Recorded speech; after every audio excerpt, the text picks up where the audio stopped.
Trilogy here. Welcome to our review and ending explained for the 2024 horror survivor monster flick Arcadian.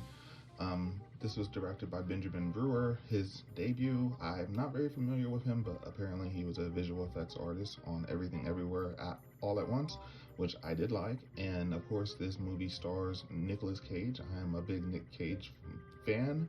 The stuff I like, I really like, although he can be a little hit and miss. Also Jaden Martell, which, I'm not the super biggest fan, but he's pretty good. He was in It and Knives Out, and he has a nice little bag of movies that he's developed over the years. And the new to me Maxwell Jenkins, Jaden Martell and Maxwell Jenkins play twin brothers, and they are the sons of Nicolas Cage's character. And today we're just going to be talking about the movie or maybe spoilers.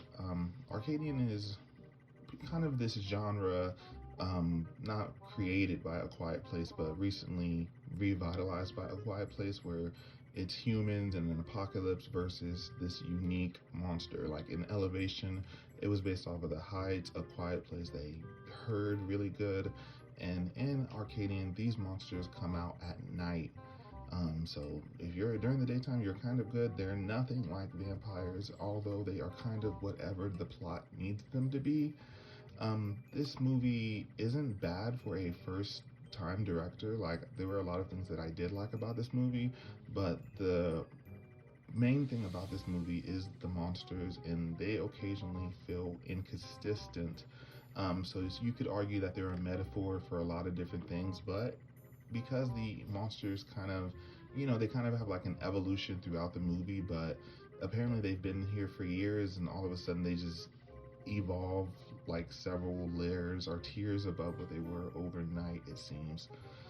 Arcadian is set in a fractured world where society has collapsed under its own weight. The story revolves around two brothers played by Jaden Martell and Maxwell Jenkins, and they are basically solo out in here. They live with their father. There is a small group of other humans not too far away, but besides these two groups of people, there are no other humans in this movie, and our main cast isn't really much of a group. There's three people, so there's really not a lot. Nick Cage is introduced early on, and the movie starts with him going to these babies. At first I thought maybe they were adopted. Let's just start here, guys, and this slight spoilers already. If you wanted to watch this movie for Nicolas Cage, I want you to know he is not going to be in 75% of this movie. He is not going to. He is on the cover of everything, and the movie is really led by the sons. The twins are really the main characters of this movie, and you really get to see how Nick Cage's character's influence was put on these boys and how they act when he is out of the picture, because he was the one who raised them, and he wants them to be strong and independent and fight back and be able to defend themselves. And at one point in the movie where one of the sons is caught out late, Nick Cage's character does not hesitate to get out there. Even with the sun setting, he leaves and goes after his son, and it's definitely one of the best scenes in the movie, I would say. The bonds that are built in this movie, they really feel, they feel solid. Like, they're very believable. Although this movie's plot is a bit predictable, when the son who slacks off and he ran off to basically meet up with someone, I was telling my fiance, because we were watching this together, I said, watch it be a girl. Girls are the only thing that can break up guys. Brothers or guy friends, there is always a girl involved, and sure enough, there was a girl. So the most interesting part of this movie is kind of, they keep the monsters out of the picture for a lot of the movie, kind of to build up a suspense. And I think that's kind of because they really didn't have something solid. These monsters are kind of whatever the plot wants them to be. I kind of think if we wanted to say these are like a metaphor, they seem to represent like internal struggle, grief, guilt, because it can swallow you up, I guess, and corrupt you. The monsters could also be symbolic of, decay, and how over time everyone decays and all things fade away. I don't know. Basically, at the end of the movie, the other society has been destroyed, basically due to corruption, and apparently there's a lot of plot holes, I would say, in this movie, because the monsters are banging on the door and everything like that, But the house that they're trying to get into has windows, and then it's hinted that they might have an intelligence, which is okay. It's okay that they have an intelligence, but the apocalypse is like years into it, and all of a sudden they are just now thinking of digging underground. They are just now thinking of evolving further than what they've seen before. I think this is probably one of the weaker entries in a genre like this. I don't think it compares to A Quiet Place or Bird Box or even Elevation, which I reviewed earlier this month on my channel. I would say is better than this movie.